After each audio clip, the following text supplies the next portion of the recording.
पवन सुत हनुमान महाराज की जय।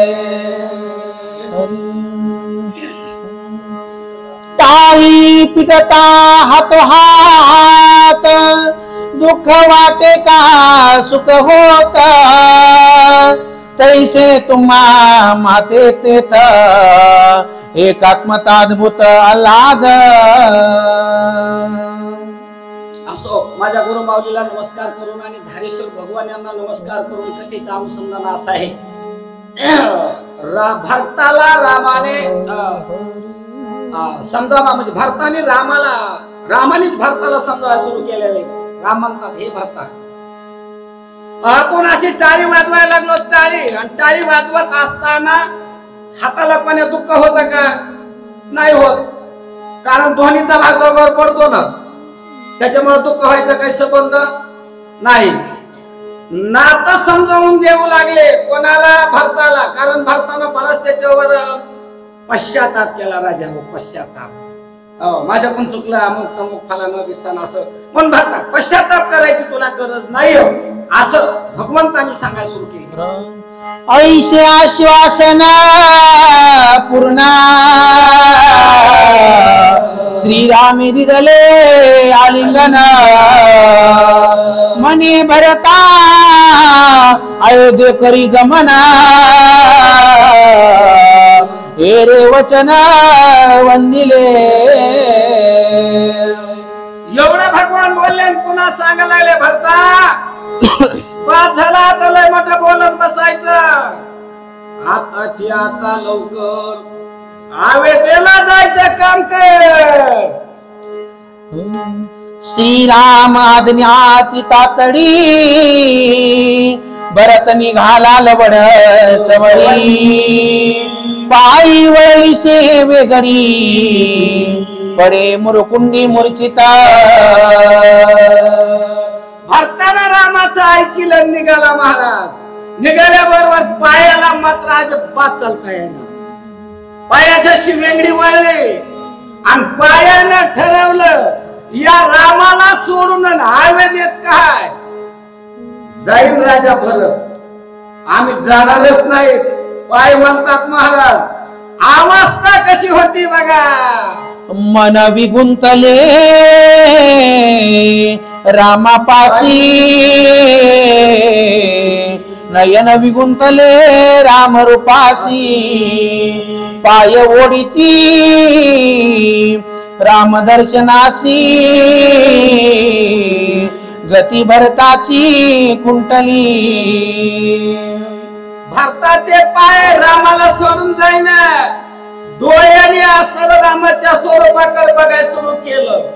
इकडे कोणी जायचं अयोध्येकडे, मन रामातच गेलं, रामामध्ये गुंतून बसला, बाहेर जायचं ना इकडं तिकडं। भरतानं प्रयत्न करायला सुरू केले पण भरत काही अयोध्येकडे निघाला झाला। वाचा विगुंतली रामनामासी श्रवण विगुंतले राम कीर्तनासी क्रिया विगुंतली राम भक्तीसी गती भरताची कुंटली। रामा आहे भरताची वाचा, श्रीराम जय जय राम, श्रीराम जय जय राम।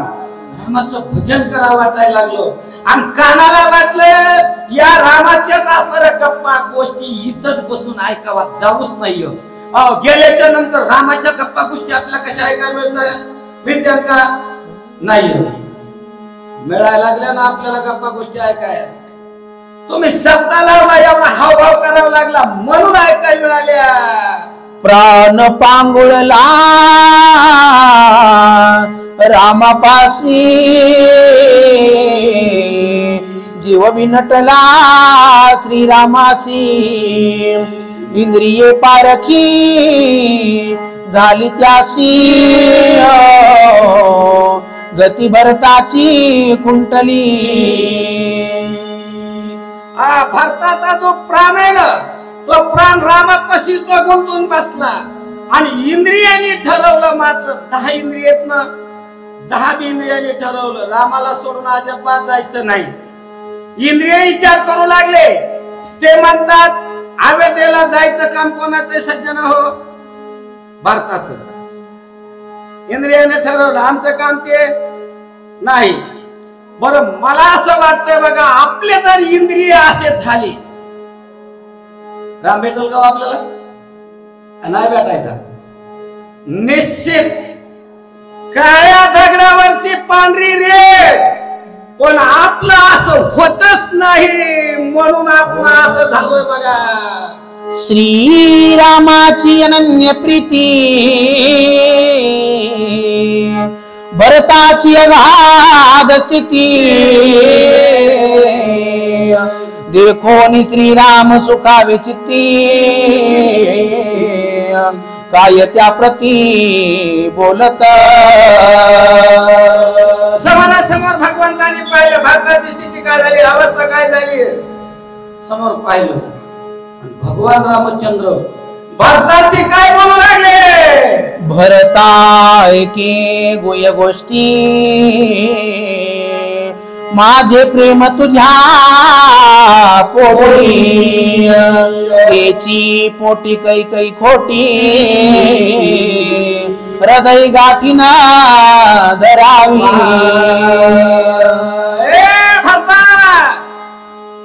एवढं माझं मोठं किती प्रेम आहे तुझ्या पोटामध्ये असणार, पण मी तुला सांगतो ते लक्षात ठेव. आता इथून पुढे काही खोटी तिनं वाईट केलं आणि माझ्या भावाला वनवासात पाठवलं. वनासात पाठवलं म्हणून राजा दशरथानं राम राम राम म्हणून प्राण सोडायचा काम केलं. ही असली बुद्धी ज्या पोटामध्ये मी आहे त्या पोटात असं आठवू नको, असं रामानं सांगितलं. मज धाडले वनवासासी, सीता पायी धाडली वनासी. हे शल्यहरणीशी तुझ्या मानसी सलत आहे. हे बघ, मला अरण्यात पाठवलंय आणि सीतेला पायी पाठवलंय. सीतेला पायी. हे कसं काय शब्द आला का तुमच्या लक्षात? आता काही महाराजांच्या आला असं, माझ्या माता भगिनींच्या आलंय कसं कुणाला ठेवले? बायको म्हणून नाही महाराज, खरा नंबर 1 चा भक्त आहे महाराज. सीता भक्त, सीतेसारखा भक्तच कोणी नाही. मला एका महाराजाने विचारलं, महाराजाचा माझा परिचय नाही, पण महाराज मला एका महाराजाने विचारलं, म्हणलं तुम्ही रामाला शक्तीला म्हणले, मग म्हणले सीतारामाची कोण आहे सांगा बरं. मी म्हणलं बायको. ते म्हणले एवढे सोपे नाही, तुम्ही तसं कसं चुकून सांगायला? म्हणलं गृहमंत्री. नाही नाही नाही म्हणले, तुम्ही चुकायला लागलात का मुद्दाम बोलायला लागलात? म्हणलं नाही बा, मला असं कळतंय. नाही म्हणले, पण तुम्हाला विचारलंय सांगा ना. मी म्हणलं सांगतो, पण तुम्हाला तर नाही रागायचं. म्हणले नाही रागायचं. म्हणलं सीतारामाची भक्ती, बायको नसून भक्ती. दुसरे पद आहे सीतेकडे लक्ष्मी, आणि ती लक्ष्मी रामाला सोडून कदापि बाजूला जात नाही दादा, अजिबात जात नाही. आणि लक्ष्मी ज्याच्या पाठीशी आहे ना, त्याला मात्र अजिबात कधी अपयश नाही. आहे का अपयश त्याला? अजिबात अपयश नाही. मनात सुद्धा आणायचं नाही असं त्या ठिकाणी. आणि राम भरताशी बोलू लागले. पुढची आता वक्ते तुम्हाला सांगते. पुंडलिक